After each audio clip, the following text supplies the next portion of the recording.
Commanders conference का theme था ensuring certainty amidst uncertainty.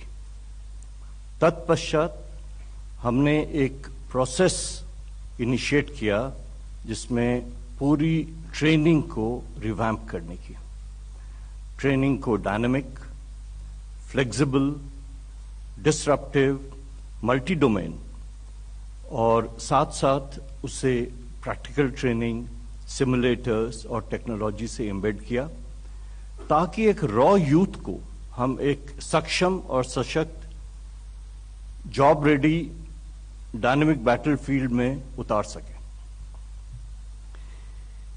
इसके बहुत सारे एलिमेंट हमारे ऑफिसर ट्रेनिंग एयरफोर्स एकेडमी में ऑलरेडी इंप्लीमेंट किए जा चुके हैं, कुछ और होंगे, और यही फिलॉसफी हम अपने अग्निवीर के ट्रेनिंग में भी इस्तेमाल करेंगे। रोड मैप तैयार है, बहुत सारी टीमें इसको इंप्लीमेंट करने के लिए अभी काम कर रही हैं। अग्निवीरों को सक्षम बनाने में सबसे बड़े स्टेक होल्डर्स हम खुद इंडियन एयरफोर्स हैं। ये हमारी जिम्मेदारी है। मेकिंग एवरी अग्निवीर वायु stand tall with his head held high with his peers anywhere in this country is our responsibility. Coming to the next part of our ethos of Mission Always, I, on behalf of Indian Air Force, want to state unequivocally that the combat capabilities and readiness of Indian Air Force is non-negotiable. The Indian Air Force and the Government of India will do everything that is required to keep us combat worthy and combat ready. Long before the Agnipath scheme was rolled out, the Indian Air Force had already initiated several human resource optimization measures to make sure that the forces, the frontline units and the combat support units are fully manned.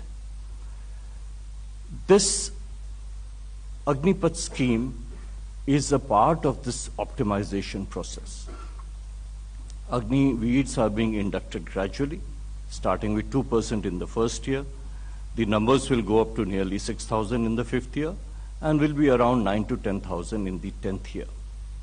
So you can see that the transition is gradual and smooth, and we are absolutely confident of handling this transition without any kind of disruption.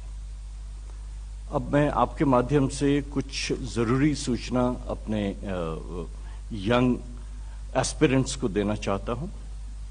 Next please.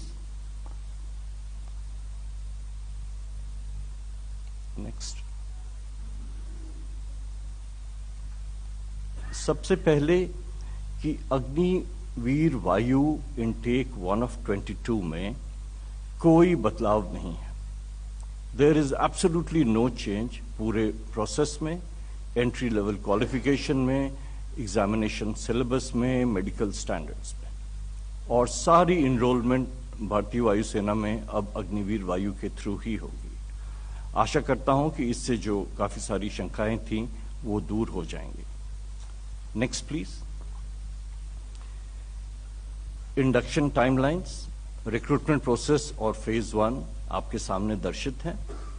Notification ये हमारे युवाओं के request पे, मैंने पिछली बार 24 जून announce किया था, उसे हमें 4 दिन पहले ही नोटिफाई करना पड़ा है। बहुत लोगों ने रिक्वेस्ट किया था। रजिस्ट्रेशन 24 जून से 5 जुलाई तक चलेगा। भारत वर्ष में 250 एग्जाम सेंटर्स हैं जहां पे ऑनलाइन एग्जाम कंडक्ट किए जाएंगे 24 जुलाई से 31 जुलाई तक, और फेज 2 के लिए कॉल लेटर 10 अगस्त को इशू कर दिया जाएगा। फेज 2 7 सेंटर्स में होंगी पूरे भारतवर्ष में। इसका कंडक्ट 21 से 28 अगस्त तक होगा और मेडिकल्स 29 अगस्त से लेकर 8 नवंबर तक चलेगा। उसके बाद प्रोविजनल सेलेक्ट लिस्ट हम 1 दिसंबर को अनाउंस कर देंगे। एनरोलमेंट लिस्ट कॉल लेटर 11 दिसंबर तक इशू हो जाएंगे। एनरोलमेंट 22 दिसंबर से लेकर 29 दिसंबर तक, और कोर्स 30 दिसंबर को शुरू हो जाएगा। और अगर कहीं आपके माध्यम से मैं ये भी पूरे देश में बताना चाहता हूं कि हमने हेल्पलाइन हेल्प डेस्क लगा रखे हैं, दोनों ईमेल और फ़ोन के माध्यम से। ये नंबर और ईमेल आईडी यहाँ पे दर्शाया गया है। जिनके मन में कहीं भी कोई शंका हो तो वो इस पे हमें कॉल कर सकते हैं।